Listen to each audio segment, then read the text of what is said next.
Terima kasih pemirsa, Anda masih bersama kami di Editorial Media Indonesia. Bang Elman, sebelum kita berdiskusi Bang, kita coba mendengarkan dulu pendapat dari pengamat hukum yang sudah terhubung lewat saluran telepon dengan kami, Asep Iwan Iriawan. Kang Asep, selamat pagi.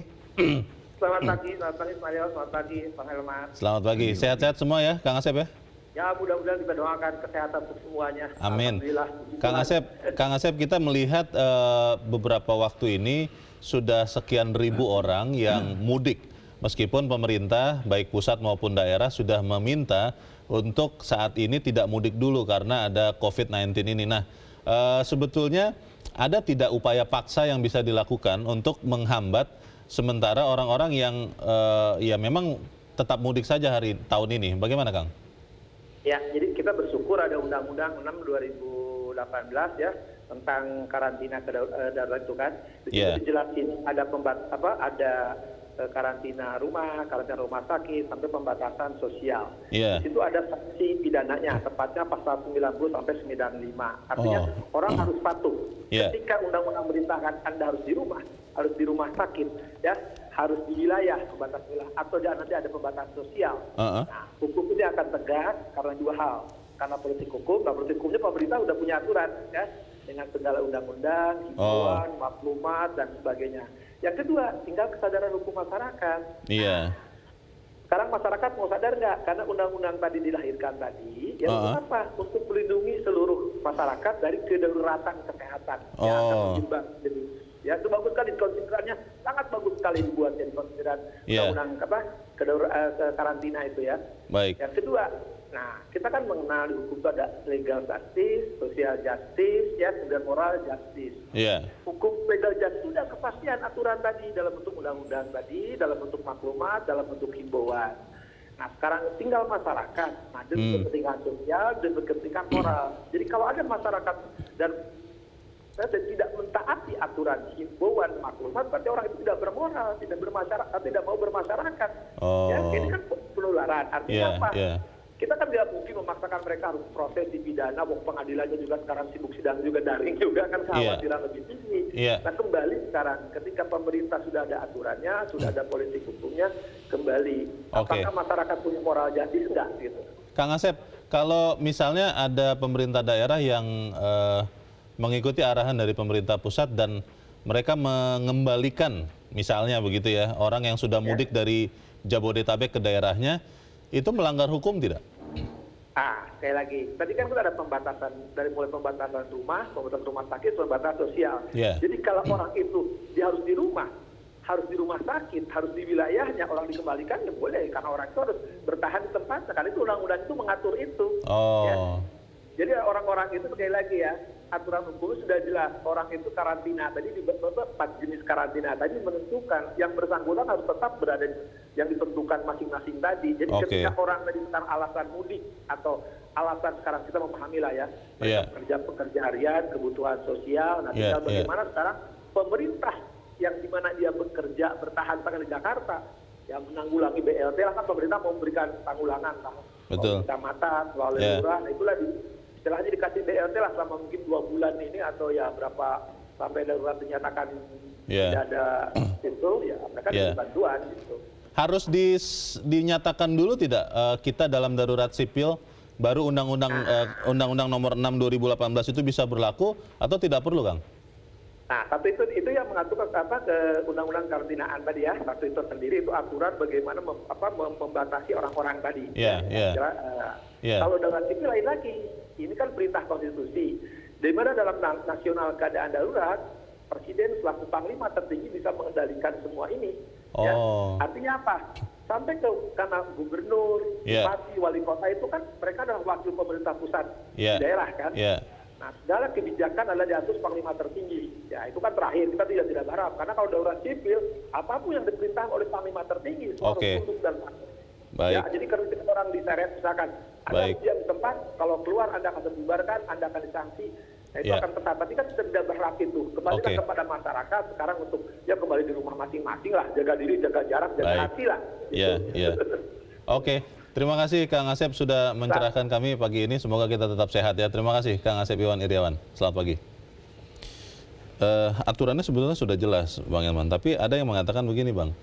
yang pulang, yang sudah mudik ini, karena memang di Jakarta tidak bisa hidup saat ini. Sementara kalau belum berlaku undang-undang kekarantinaan itu, pembatasan atau karantina wilayah, kan berarti mereka masing-masing harus menghidupi dirinya sendiri. Belum pemerintah yang menjamin hidup mereka. Kalau begitu bagaimana, Bang? Ya, memang dilematis sebetulnya. Iya. Tetapi artinya memang kalau kita baca kan mereka pulang karena memang di Jakarta dia tidak punya lagi uang dan tidak punya kerjaan. Iya.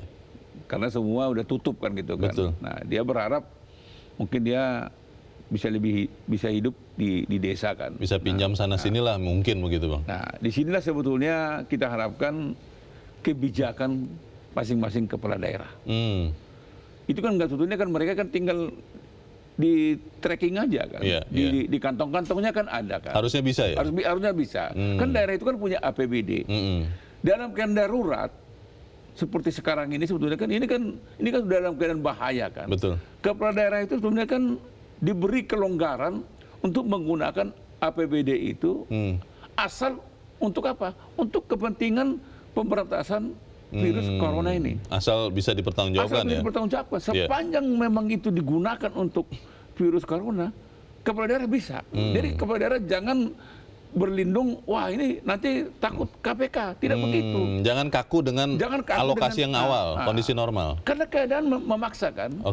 Yang nggak boleh kalau dia memanfaatkan itu untuk dikorup. Nah, kalau itu dia masuk penjara kan. Tapi kalau sepanjang tiap sen itu digunakan, untuk apa? Untuk menanggulangi masyarakat yang tidak punya pekerjaan lagi di Jakarta, terutama buruh yang informal ini.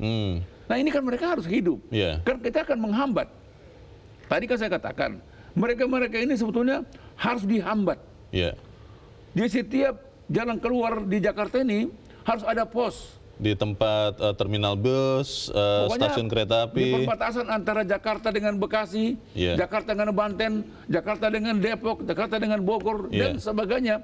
Harus dikunci ini. Tidak boleh ada yang keluar dari sini. Kalau ada, turunkan. Bisa itu ya? Bisa.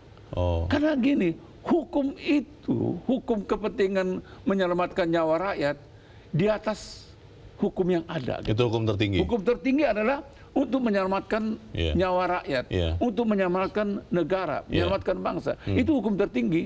Tidak ada yang kita langgar lagi di situ, apakah HAM atau apa. Jadi sebetulnya asal harapan saya kan gini,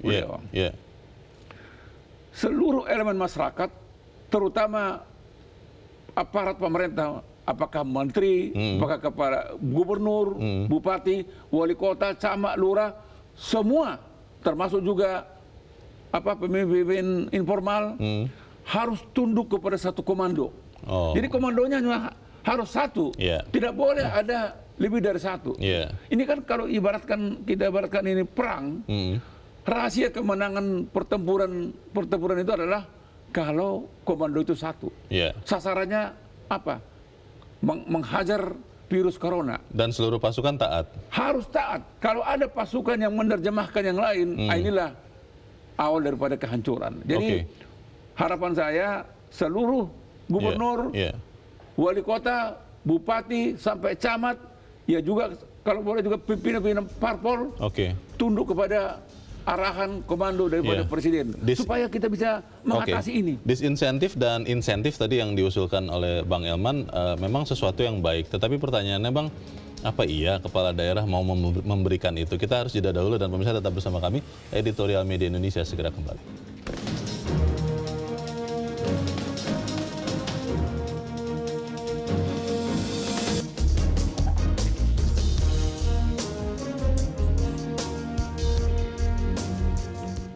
Terima kasih pemirsa, Anda masih bersama kami di Editorial Media Indonesia. Bang Elman, sebelum kita lanjutkan diskusi, kita coba dengarkan dulu Bang pendapat dari masyarakat. Kita sudah terhubung dengan pemirsa Metro TV di Jakarta, ada Ibu Upik Muara. Bu Upik, selamat pagi Bu. Halo. Halo, selamat pagi Bu Upik, silakan Bu. Ini Bang Leonard dan Pak Elman Saragih. Ya, selamat pagi. Pagi, salam sehat. Sehat selalu Bu. Bagaimana Bu Upik? Ini kita melakukan upaya paksa untuk mencegah corona menular terkait dengan mudik ini sebetulnya, Bu Upik. Bagaimana Bu? sebenarnya ini pelarangan harus tegas nih, memang harus. Bis akap itu sebenarnya sudah nggak boleh jalan, ya nggak boleh jalan, jangan terus jalan. Kalau masih ada yang jalan ya pasti semua kepengen mudik. Ya sekarang juga kita harus memikirkan jaminan sosial mereka di Jakarta.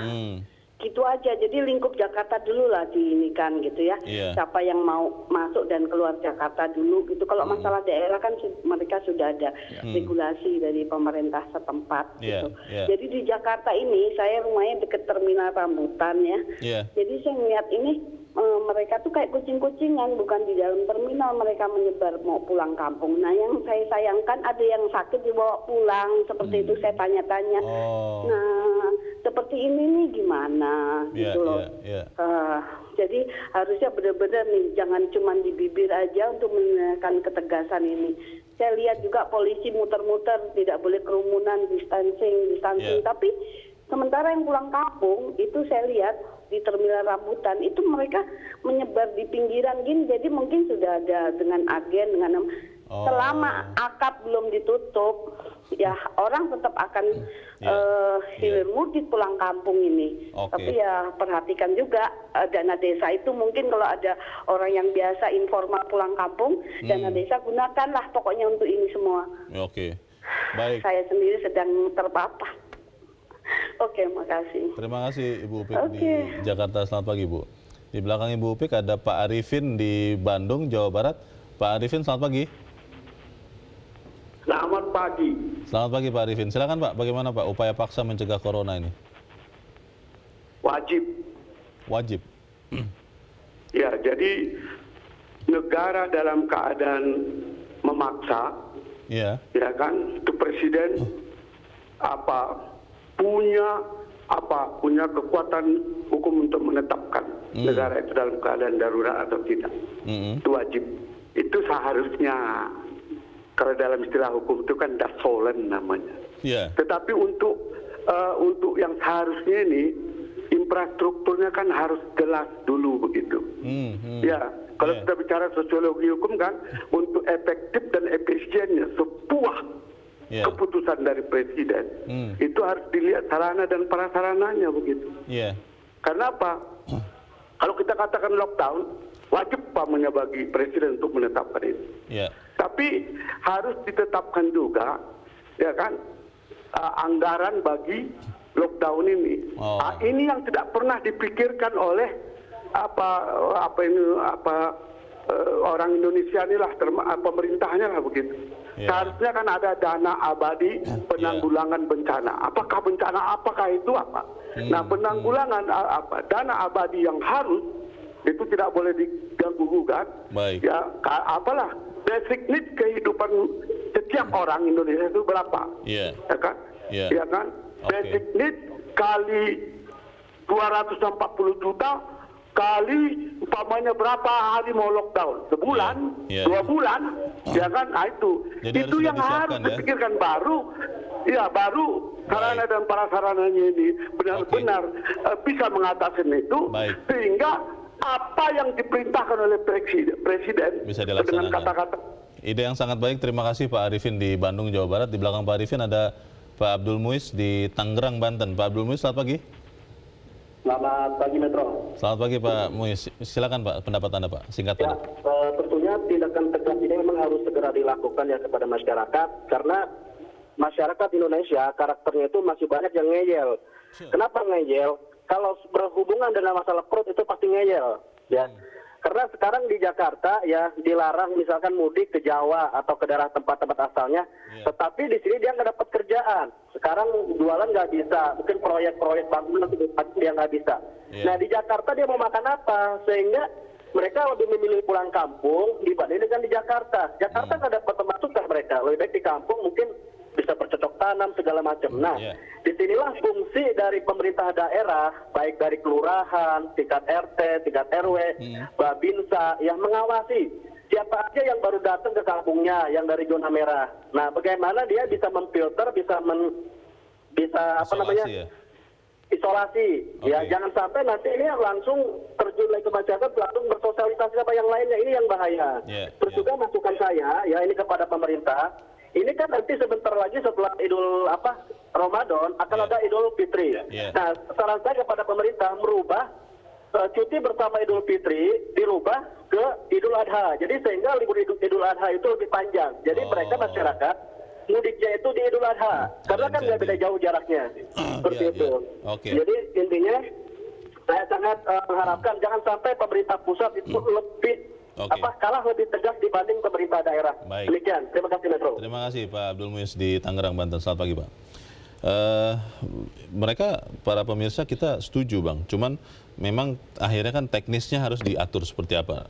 Kalau melihat tadi ada usulan dari Pak Abdul Muiz, bisa tidak semacam insentif diberikan hari libur Idul Fitri itu digabung dengan Idul Adha supaya kemudian mudiknya di situ. Bagaimana Bang? Ya, apapun bisa. Bisa dilakukan? Apapun bisa. Dalam kondisi darurat ini? Dalam kondisi darurat seperti ini, apapun bisa. Tetapi kalau kita bicara tentang upaya paksa ini, tadi kan sebetulnya kan pokok persoalannya kan soal jaminan sosial kan. Betul.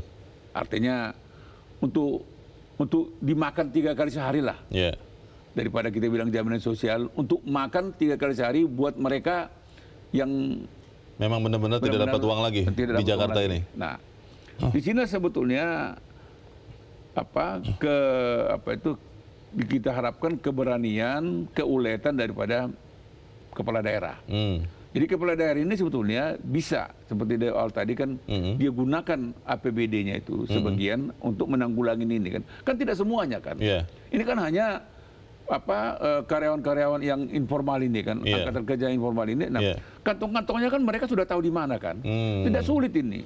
Jadi ya katakanlah misalnya kalau dulu para gubernur ini punya tim sukses waktu memenangkan dia kampanye dulu. Nah, tim ini aja lagi dihidupkan lagi, datangin mereka sambil melakukan registrasi kan, berapa banyak di daerah ini, berapa banyak di mana mereka. Nah, mereka ini memang harus ditanggulangi dana hidupnya kan. Nah, pertanyaannya begini Bang, kalau misalnya ada orang yang dia tinggal di Jakarta, mencari makan di Jakarta, tapi kampungnya katakanlah ada yang di Jawa Tengah, ada yang di Jawa Barat, ada yang di Jawa Timur, itu yang harus bergerak membantu mereka supaya tetap bisa bertahan hidup tanpa harus mudik, pemerintah daerah masing-masing, Jawa Barat, Jawa Tengah, Jawa Timur, atau pemerintah Jakarta?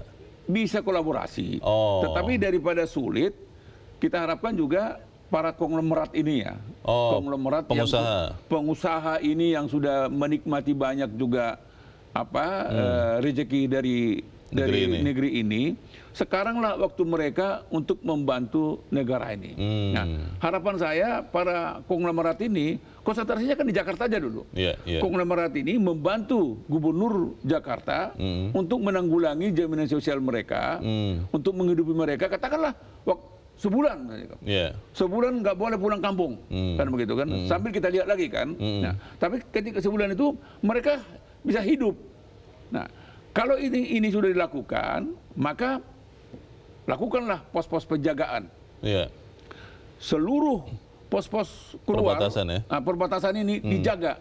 Kalau ada di angkutan dicek, kau mau kemana kau? Tinggal kau di mana? Kalau tinggalnya di Bekasi, ya udah nggak apa-apa. Tapi kalau dia mau ke Jawa, turunkan di situ, balikan lagi dia ke Jakarta.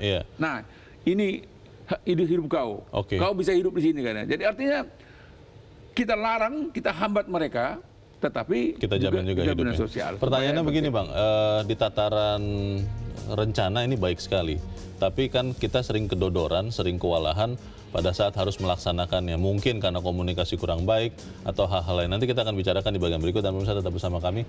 Editorial Media Indonesia segera kembali.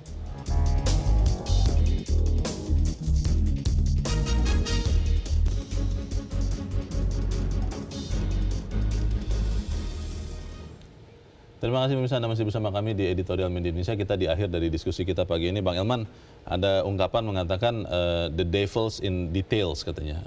Masalahnya adalah selalu dalam rincian. Ketika kita bilang kepala daerah harus bekerja sama, pada saat pelaksanaannya biasanya yang susah. Nah, dalam kondisi seperti ini bagaimana itu Bang? Jadi begini Bung Leo, sekarang ini kan kita harus menyamakan tujuan dulu. Tujuan kita kan adalah bagaimana kita menyelamatkan rakyat ini dari virus corona ini kan. Itu dulu. Sebab kalau rakyat tidak selamat, kita pun tidak selamat. Jadi kalau rakyat tidak selamat, pimpinannya juga tidak selamat.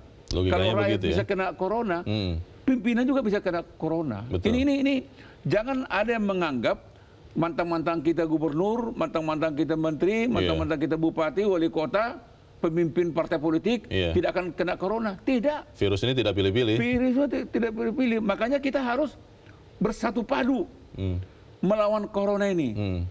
Supaya bisa kita memenangkan corona ini, memang harapan saya mulai dari presiden sampai ke lurah satu komando.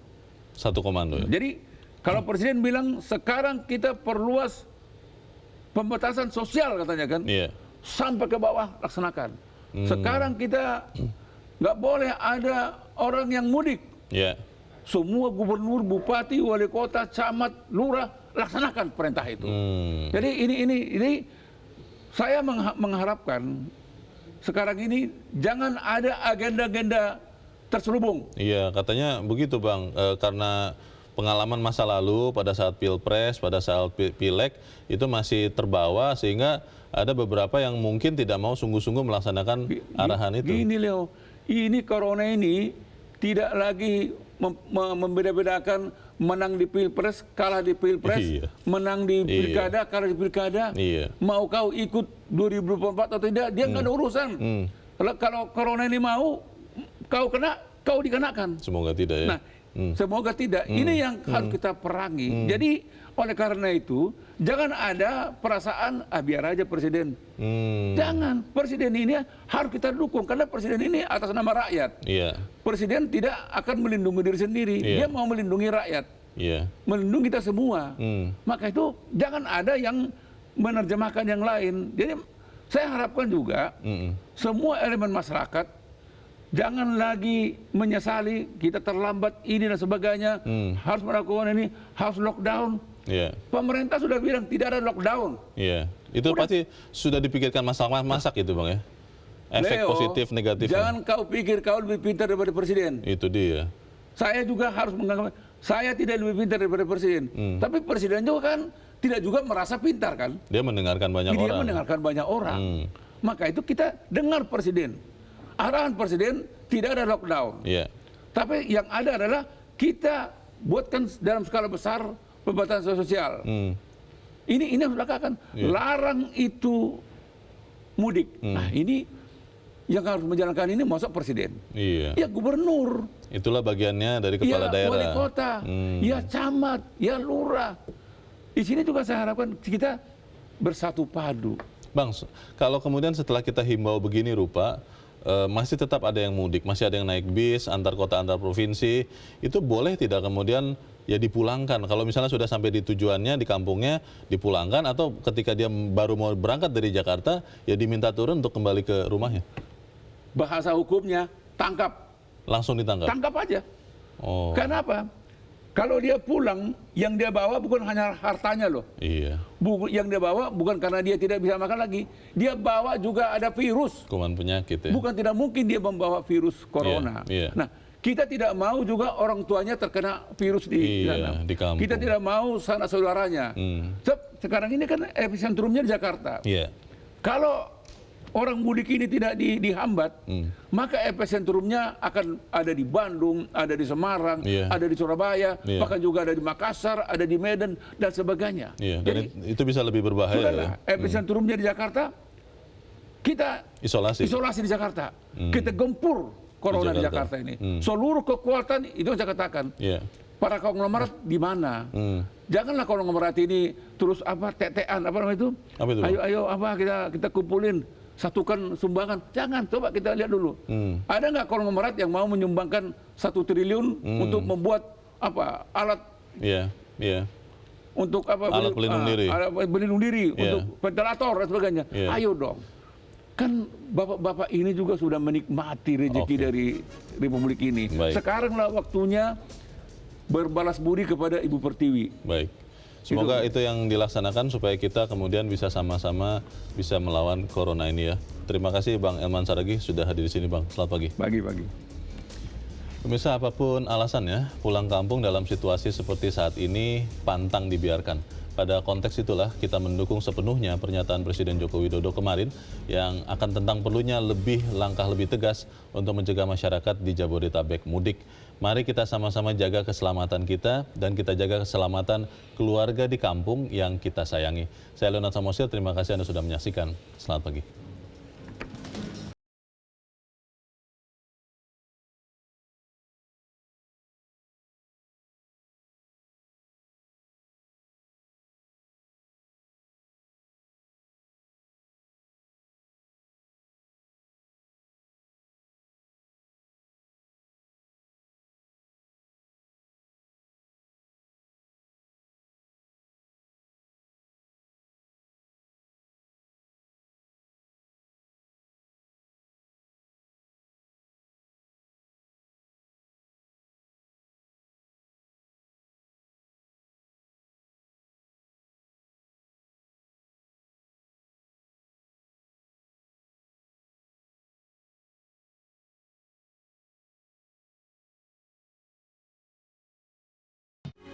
Metro TV, knowledge to elevate.